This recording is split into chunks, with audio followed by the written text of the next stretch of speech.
As overwhelming as it is to distribute aid in a metropolis like Port-au-Prince, there should be less confusion in the countryside and smaller cities. But that is not the case. Here in the southeastern part of Haiti, the epicenter of last Tuesday's earthquake, aid has started reaching the area.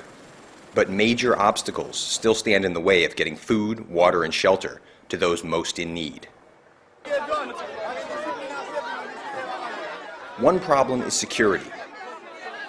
Here in the town of Léogâne, United States Marines commandeered a former sugarcane factory to help distribute about 30 tons of food brought in by the aid group Catholic Relief Services. We've reallocated these resources to go to come here to Léogâne because it's 80 to 85% of the town has been affected in this way. The crowd outside the gate swells with hungry people. Hey, if you don't got your gear on, get back here, get your gear on now. I don't know how long it's going to take us to get out of here. I'd like to get these trucks out of here as soon as possible. The Marines decide a riot might break out and shut down distribution, with most of the food still undelivered. Can we bring our trucks to continue the distribution? These trucks, not as right now. My chain of command has said that's going to be dangerous for not only us, but the people. And you can't remain here until we finish the distribution? Because we can't keep this distribution without the security. The truck leaves in search of a new place the Marines think they can secure. The desperate crowd follows the food truck down the road. My house is broken. I didn't get any.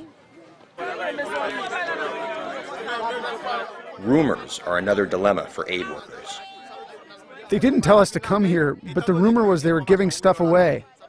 Yet another crowd of desperate people has gathered around the office of the World Food Program in the small city of Jacmel. They heard on the radio that if they come to the WFP office with a list of people in the neighborhood in need, they could get food and possibly tents. But security won't let them through the gate. We can't find any tents, and we sleep on the street. That is the reason we come here. WFP does not distribute tents. World Food Program works with food. So we all have to stop circulating false information because that will create a riot in the city.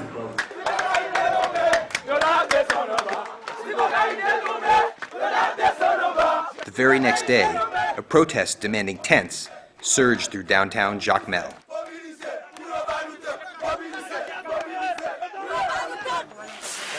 Another obstacle to delivering aid are the differing priorities between the aid givers and the aid receivers.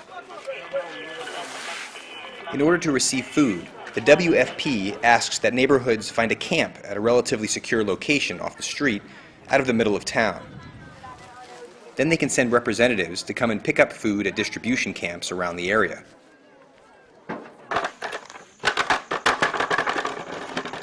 But many people in Jacmel don't want to leave their block. This is our neighborhood. We want to stay in our neighborhood. This family is camped out on the street in front of their crumbled downtown home. We have to watch the neighborhood because we still have houses that stand, so that people don't go and get the rest of the stuff that we have. They fear robbers will steal their belongings if they leave their house unprotected. The problem is that people want to stay 2 meters from their houses. If the people are staying in streets, open space, not open as in no roof, open as in no boundaries, delivering food in the street will only create chaos. Despite these obstacles, the World Food Program says it is currently feeding about 11,000 of the 60,000 people living in the Jacmel area, and that number will continue to grow.